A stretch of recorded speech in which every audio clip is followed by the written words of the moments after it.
Mesdames, Messieurs, Mark Zuckerberg est en train de construire un bunker sur l'île d'Hawaï. Intéressant. Maintenant, vous me demandez pourquoi le monsieur est en train de construire un bunker. Bon, c'est une question un peu délicate quand même, puisque si Mark Zuckerberg estime nécessaire de construire un bunker, peut-être qu'il a des informations que vous et moi, nous n'avons pas accès. Faites attention. Maintenant, qu'est-ce qu'un bunker? Pour commencer, un bunker, c'est une maison de refuge construite souterrainement en cas d'accident nucléaire, en cas de problèmes météorologiques, en cas de tornade, de tremblement de terre, etc. Cette sorte de maison de refuge sert à sécuriser ses occupants. Pour nous autres Haïtiens, par exemple, le cas de la citadelle La Ferrière. Imaginez un instant si Christophe, le roi Henri Christophe, avait décidé de construire la citadelle, non sur la colline, mais en dessous du sol, c'est-à-dire à 10 mètres de profondeur. On l'aurait appelé, cette fois, un bunker. Ce ne serait pas une citadelle. Vous comprenez très bien maintenant. Maintenant, retournons à notre ami Mark Zuckerberg. L'homme, est en train de construire un bunker sur l'île d'Hawaï, mesdames, messieurs. Maintenant, vous autres, qui déjà, vous autres qui apprenez cette nouvelle, sans nul doute, vous vous demandez combien d'argent me faut-il pour construire mon propre bunker aussi. Mon frère, encore une fois, c'est une question délicate puisque ça dépend de votre portefeuille. Par exemple, si vous avez 30 000 dollars américains, cela vous donnera une petite cabane. Comparé à un bunker, mais bien sûr, comparé à une petite cabane, c'est-à-dire une chambre en dessous du sol. Mais si vous avez peut-être 100 000 dollars américains, ça peut vous donner un bunker avec une salle à manger, une salle de bain, etc. Mais dans le cas de Mark Zuckerberg, le bunker que le Tibet est en train de construire, ce n'est pas une salle de bain, ce n'est pas une maison, mais c'est vraiment quelque chose colossal, comparé presque à un terrain de football américain. Là, je ne parle pas de football ordinaire, comme vous et moi le connaissons, mais c'est un terrain américain, la dimension même de ce bunker, mesdames et messieurs. Ce n'est pas une mince affaire. Maintenant, est-ce que ça arrive déjà dans l'histoire de l'humanité que les gens construisent des bunkers? Oui, précisément dans les années 60, sous le règne de Kennedy, il y avait ce qu'on appelait la guerre froide entre l'ex-URSS et les États-Unis d'Amérique. Il y avait toujours cette menace nucléaire qui pesait lourdement dans les relations entre les deux pays. Et déjà, à cette époque, les riches, parce que dans beaucoup de foyers américains, on construisait des bunkers, je dirais, on les appelait à l'époque des bunkers résidentiels, c'est-à-dire certains gens décident de construire ces bunkers à l'intérieur même de leur maison. Maintenant, aujourd'hui, c'est une autre affaire, puisque déjà les différentes compagnies qui sont spécialisées dans la construction des bunkers, elles pullulent sur la toile. On peut maintenant aller sur Google et aisément vous trouverez une compagnie qui peut vous construire un bunker. Maintenant,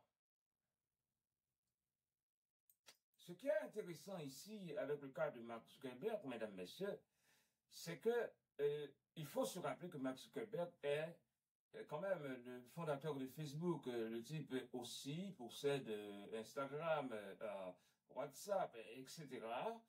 Donc c'est quelqu'un quand même qui détient beaucoup d'informations et qui sait beaucoup. Il n'est pas idiot, il n'est pas fou, il n'est pas idiot, il n'est pas fou. Ça, je vous l'assure. S'il décide de mettre des centaines de millions de dollars à la construction de bunkers, c'est précisément parce qu'il sait quelque chose, comme je l'ai déjà signalé. Maintenant,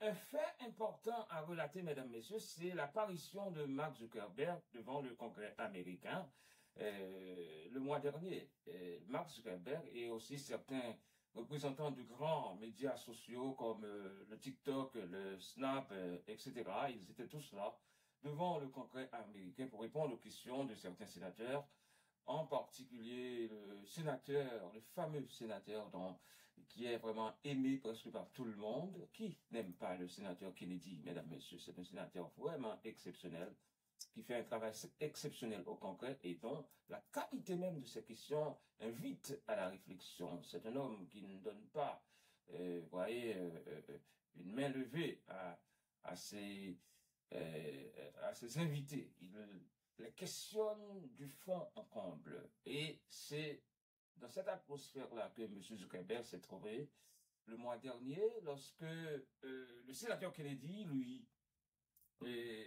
questionnait sur des questions de sécurité de sa plateforme Facebook. Et le sénateur Kennedy a précisé aussi devant le Congrès et devant tous ces grands représentants des grandes compagnies de réseaux sociaux, il a surtout dit ceci. Vous n'êtes pas des compagnies, vous êtes des pays. Vous êtes vraiment puissants. Ça, c'est les mots du sénateur Kennedy pour reconnaître, vous voyez, la grandeur ou bien la puissance même de ces interlocuteurs, la puissance même de ces gens qui se trouvent en face de lui, en particulier Zuckerberg. Mais la discussion devient encore plus intéressante lorsque le sénateur Kennedy alors, mesdames, messieurs, la discussion devient encore plus intéressante lorsque le sénateur Kennedy continue dans sa lancée. Je lis pour vous. Il dit, je dois reconnaître que tu as plus de 2 milliards de gens, en parlant de Mark Zuckerberg. Je dois reconnaître que tu as convaincu plus de 2 milliards de gens à renoncer à toutes leurs informations personnelles jusqu'au moindre détail en échange de la possibilité de voir ce que leurs amis ont mangé samedi soir. Est-ce là le modèle de votre business? Et Mark Zuckerberg de répondre, ce n'est pas ainsi que je qualifierais et mon business, sénateur Kennedy. Nous donnons aux gens la possibilité de se connecter avec des personnes qui leur sont chères et de s'engager dans les sujets qui les intéressent. Eh bien, pas mal comme réponse, M. Zuckerberg. Et le sénateur Kennedy continua en disant, oui, c'est vrai, mais vous prenez cette information, cette abondance d'informations personnelles, puis vous les développez en algorithme pour provoquer la réaction des gens et leur inciter à revenir, à rester attachés, à garder plus longtemps leur compte Facebook et par conséquent, vos utilisateurs ne voient qu'un seul côté du problème, c'est-à-dire, dans une certaine mesure, la plateforme est devenue un moyen pour tuer la vérité, n'est-ce pas? Ça, c'était la réponse du sénateur Kennedy. Maintenant, je vais vous attirer l'attention sur ce que le sénateur a précisé. C'est que quand il parle d'algorithmes que ces grandes plateformes développent pour pouvoir contrôler, si vous voulez, le comportement des gens face au commerce, le comportement des gens face à ce qu'ils achètent. Vous déjà en tête d'acheter quelque chose, mais vous n'êtes pas encore prêt, justement, vous êtes sur la toile, en train de regarder, de comparer tout ça, oui? Et tu fermes ton ordinateur, et tu te dis, peut-être que demain, j'achèterai ça. Mon frère, je te rassure, aussitôt que tu ouvres ton ordinateur, le lendemain, vous aurez toutes les valises, par exemple, du monde devant vous. Mais comment ça se fait? C'est exactement de ce que le sénateur Kennedy parle ici. Donc, il n'y a pas de cadeau sur l'Internet, mesdames, messieurs, tout est contrôlé, donc faites attention. Maintenant, on revient à notre ami, le fondateur de Facebook, Mark Zuckerberg. Mais ce qui est intéressant, mesdames, messieurs, il faut faire attention, c'est que le même personnage qui crée, si vous voulez, Facebook, mais il ne balance pas toutes ces informations sur la plateforme. Par exemple, son premier profil date de 2004 et c'était en février 2004. On peut lire sur ce profil-là, à l'époque il était étudiant à Harvard Université, il est né le 14 mai 1984, et puis parce que c'est tout. Il n'y a pas de trop d'informations à se faire, vous voyez, il n'y a pas trop d'informations à se faire une idée trop précise de l'homme. C'est vrai, il a le droit à ça, mais c'est justement pour vous dire que vous devez exercer de prudence quand il s'agit du réseau social, puisque même la personne même qui a inventé l'un des réseaux sociaux le plus important de toute l'histoire de l'humanité, lui-même, il gère ça assez bien en termes d'informations qu'il met à la disposition du public. Maintenant, si aujourd'hui nous parlons de bon cœur, de Mark Zuckerberg, et peut-être de beaucoup de riches aussi qui emboîtent le pas dans la construction de leur bon cœur personnel, face, comme je l'ai déjà signalé, à cette montée, cette menace, si vous voulez, imminente de guerre nucléaire, etc. On ne sait jamais, etc. Et d'ailleurs, dans la dernière entrevue que le président russe a eue avec le célèbre journaliste américain, je ne me rappelle pas de son nom, c'était à Moscou, le président russe n'a pas raté l'occasion pour préciser clairement, bon, si la partie des Américains fait ceci, voilà, ça peut amener à une catastrophe globale. Quand il parle de catastrophe globale, le type, ce n'est pas quelqu'un d'ordinaire, c'est quand même le président russe qui parle, c'est-à-dire il brandit, si vous voulez, la menace nucléaire. Ah, attention, peut-être que c'est ce genre d'informations que des hommes comme Zuckerberg ont et qui les forcent déjà, ou bien qui les emmènent déjà à construire des bunkers comme sentiment de survie, si vous voulez, ou bien pour des bunkers comme moyen pour survivre en cas de catastrophe globale, comme le président russe l'a signalé dans son entrevue.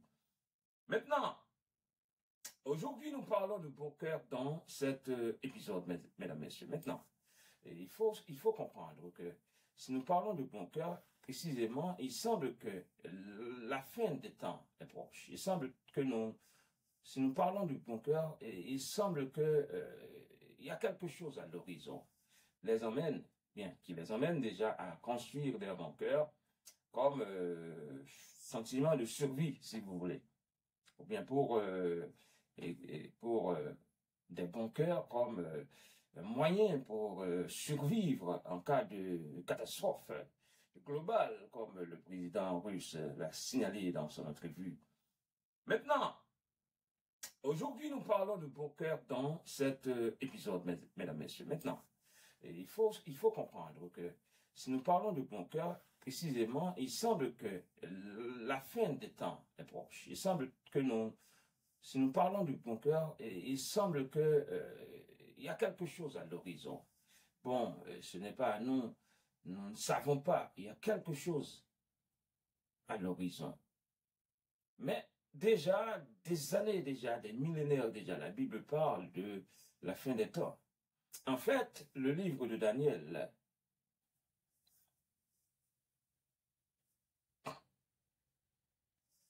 maintenant, quelle est la perspective biblique dans tout ça? Maintenant, quelle est la perspective biblique dans tout ça? Comme vous le savez déjà, mesdames et messieurs, ce podcast a pour but non seulement de vous donner les informations, mais aussi de dégager la perspective biblique qui y est. Donc, ce n'est pas seulement une question de vous balancer des informations sans vous placer dans un cadre biblique, sans vous placer dans un cadre, je dirais, qui tient compte de la réalité biblique. En parlant de réalité biblique, le livre de Daniel, précisément dans le chapitre 12, je crois, il parle que, eh bien, à la fin des temps, la connaissance augmentera. N'est-ce pas le cas avec l'arrivée de l'Internet, plus de 2 décennies? N'est-ce pas le cas avec cette question d'intelligence artificielle? Donc, c'est vrai, c'est quasiment vrai que la connaissance augmente de nos jours. Mais ce qui est ironique à la fois, c'est que on penserait qu'avec l'augmentation de la connaissance, les gens auraient beaucoup plus de faim de la connaissance de Dieu, mais ce n'est pas le cas. Puisque du point de vue de Dieu, l'augmentation de la connaissance, l'augmentation de l'information, ne suffit pas. Je l'ai dit, l'augmentation de l'information, l'augmentation de la connaissance, ça ne suffit pas. Pourquoi j'ai dit ça? Bon, parce que la Bible déclare par le biais de l'auteur de l'Épître aux Hébreux, mon peuple périt faute de connaissance. Donc, on peut quand même assumer, au milieu de toute cette masse d'informations, au milieu de toute cette croissance exponentielle d'informations, de connaissances, le peuple périt faute de connaissance. De quelle connaissance parle-t-il maintenant? Il parle de la connaissance de Dieu, de la connaissance des choses spirituelles. Donc, chers amis, c'est le moment maintenant de penser, de faire un diagnostic, de faire une introspection pour voir est-ce que vraiment vous connaissez les choses spirituelles, est-ce que vraiment vous êtes conscient de la réalité de Dieu dans vos vies. Et ne faites pas cette erreur, chers amis.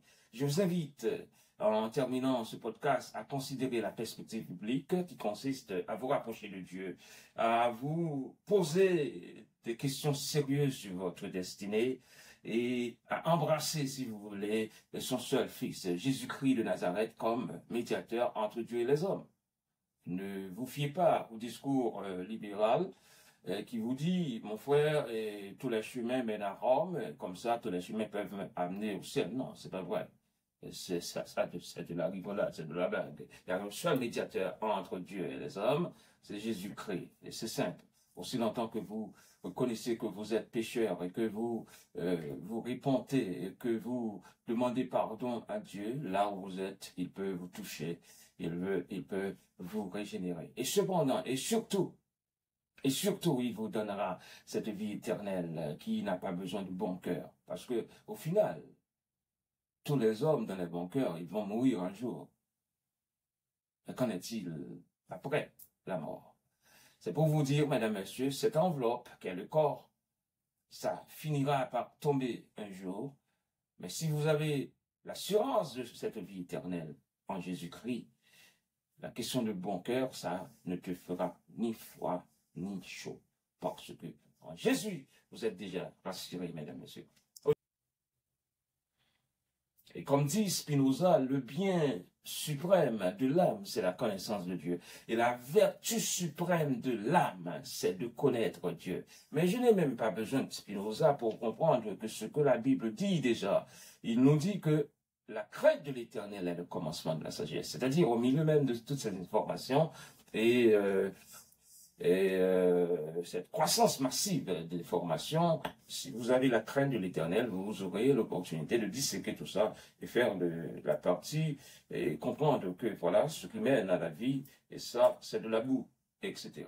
Donc, avec ces mots, mesdames, messieurs, merci d'avoir été avec nous dans cet épisode et nous vous donnons rendez-vous pour un autre épisode. Et cette fois, je vous demande de partager, de vous abonner à ce podcast et ensemble, nous allons regarder l'actualité, regarder ce qui se passe autour de nous, mais surtout dégager la perspective biblique qui est, et comme ça, nous pouvons mieux nous positionner par rapport aux choses de Dieu, par rapport aux choses spirituelles. Je m'appelle Hamlet, un plaisir d'avoir été avec vous. Merci.